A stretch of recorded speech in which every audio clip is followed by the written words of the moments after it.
vocês? Eu sou a Stephanie, sou a psicóloga que vai acompanhar vocês durante esses 10 dias de desafio. Para mim é um prazer poder estar aqui e contribuir de alguma forma com vocês. Eu sou aqui da cidade de Marília, no interior de São Paulo, trabalho aqui com abordagem cognitivo-comportamental e eu queria dizer para vocês que é super importante o papel do psicólogo nesse momento de emagrecimento, de busca de hábitos de vida saudável. Por quê, gente? Justamente porque muitos dos comportamentos que nos levam ao ganho de peso, à obesidade, estão relacionados às questões psicológicas, né? A gente pode perceber, por exemplo, que o estresse, a ansiedade, compulsão alimentar são fatores psicológicos que influenciam no ganho de peso, na obesidade. E não só isso, mas muitas vezes os nossos próprios pensamentos acabam tendo um papel crucial nisso, né? Acabam sendo aqueles que nos levam a uma autossabotagem quando o quesito é busca de hábitos de vida saudável. Então, por isso a psicologia é muito importante e o meu papel aqui nesse desafio vai ser justamente esse. Trazer algumas orientações, alguns temas que podem ser eficientes para vocês refletirem, trabalharem em cima e às vezes até procurarem depois uma ajuda mais aprofundada. E o primeiro aspecto que eu queria conversar com vocês então é: tudo começa na sua mente. Exatamente, gente. Por que eu tô falando isso? Bom, como eu disse para vocês no início, eu trabalho com abordagem cognitivo-comportamental. Essa abordagem, ela entende basicamente que não são as situações da vida que têm um efeito sobre nós, que geram em nós um comportamento específico, uma reação emocional específica. Na verdade, é a forma como nós interpretamos essas situações da vida que tem um determinado efeito sobre nós. Então, para exemplificar, uma situação em que uma pessoa precisa fazer um discurso em público.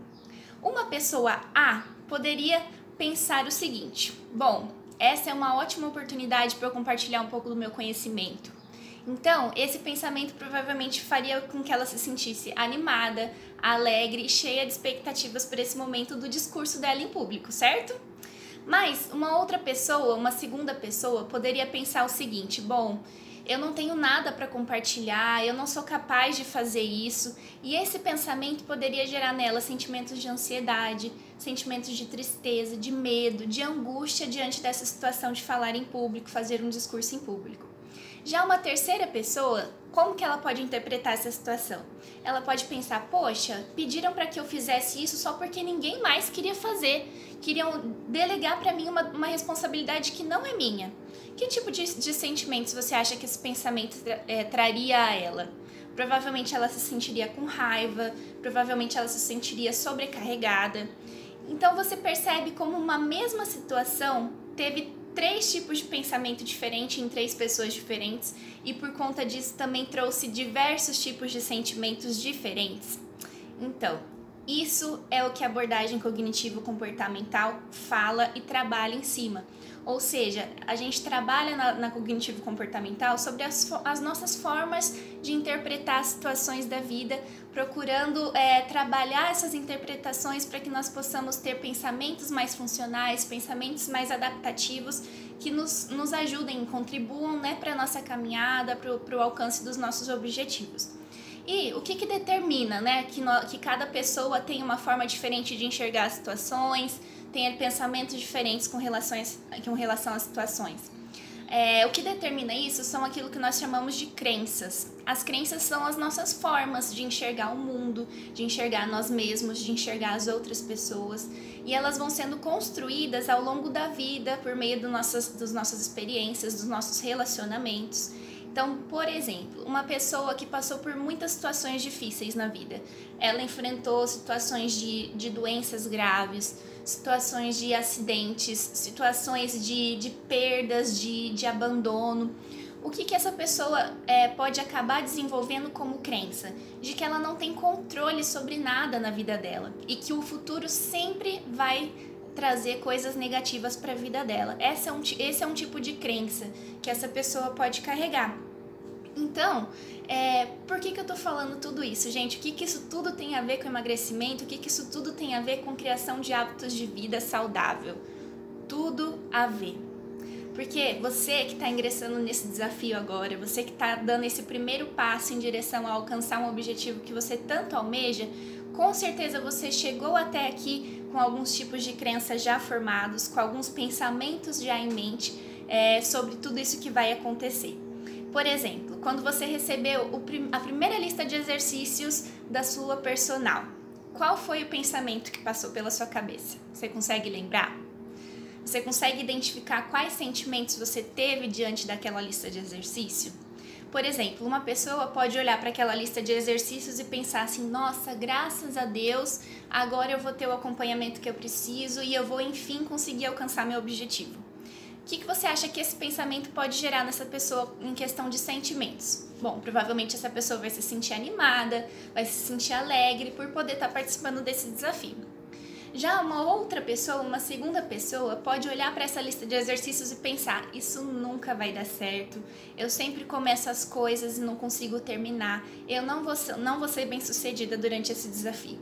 E aí, esse tipo de pensamento vai trazer sobre ela que tipos de sentimento? Provavelmente tristeza, desânimo, frustração. E aí, o que você acha que pode acontecer? Qual dessas duas pessoas você acha que é mais possível que consiga terminar esse desafio e ser bem-sucedida?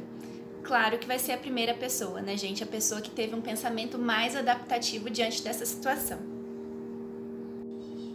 Da mesma forma, qual foi o seu primeiro pensamento quando você viu o cardápio que a nutricionista compartilhou? Será que você pensou assim: nossa, ótimo, eu vou conseguir seguir as orientações e eu vou me sair bem, eu vou ser bem sucedida nesse desafio? Ou será que você pensou assim: essa nutricionista ela não conhece a realidade da minha casa, isso nunca vai dar certo?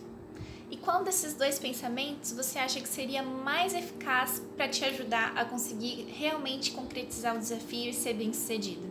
Lógico que é o primeiro, né, gente? Então, você percebe como o pensamento ele é essencial em toda essa caminhada que você vai prosseguir agora? Só que tem um pequeno problema. O pensamento muitas vezes não é fácil de você identificar, porque ele é um pensamento automático.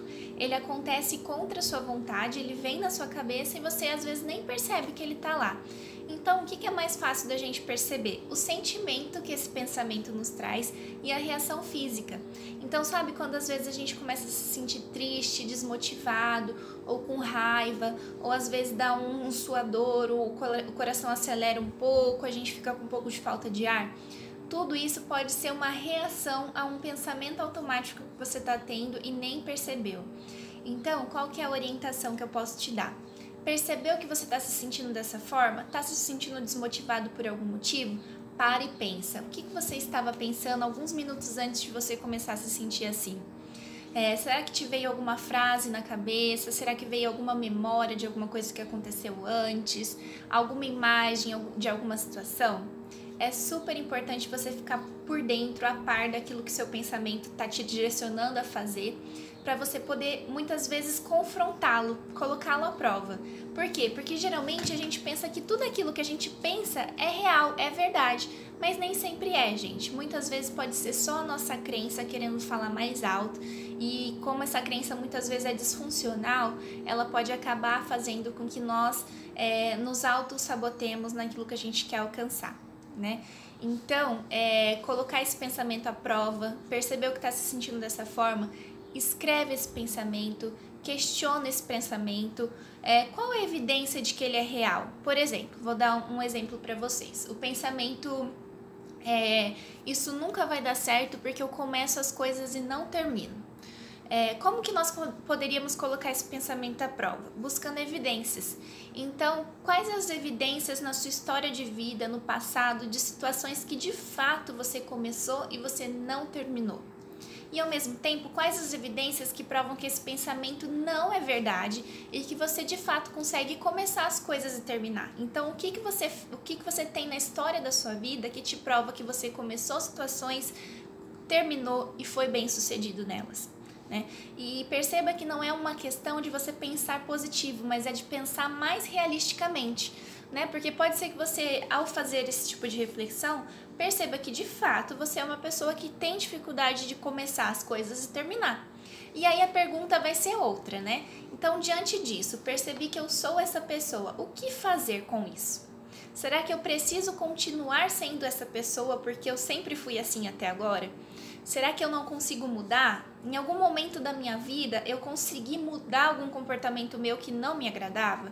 Eu conheço pessoas que tinham um comportamento parecido com o meu e conseguiram mudar esse comportamento para alcançar seus objetivos? Sabe, às vezes vai ser importante até isso, você buscar na história de outras pessoas a motivação que você precisa para conseguir trabalhar a sua vida, trabalhar o seu comportamento e alcançar os seus objetivos. Gente, então a dica de hoje é essa. Fiquem atentos aos seus pensamentos, escrevam-os, confronte-os, busque pensamentos alternativos para substituir esses pensamentos alternativos que te ajudem a ser mais funcional, te ajudem a alcançar melhor os seus objetivos, né? E conta pra gente a sua experiência aí no WhatsApp, se você acha que isso contribuiu para a sua caminhada de alguma forma. Compartilha com a gente se você conseguiu perceber algum pensamento que você tinha e que você precisa trabalhar em cima dele, compartilha com a gente. Às vezes a sua história, a sua motivação para os outros vai ser muito importante, tá bom? Um abraço e até logo!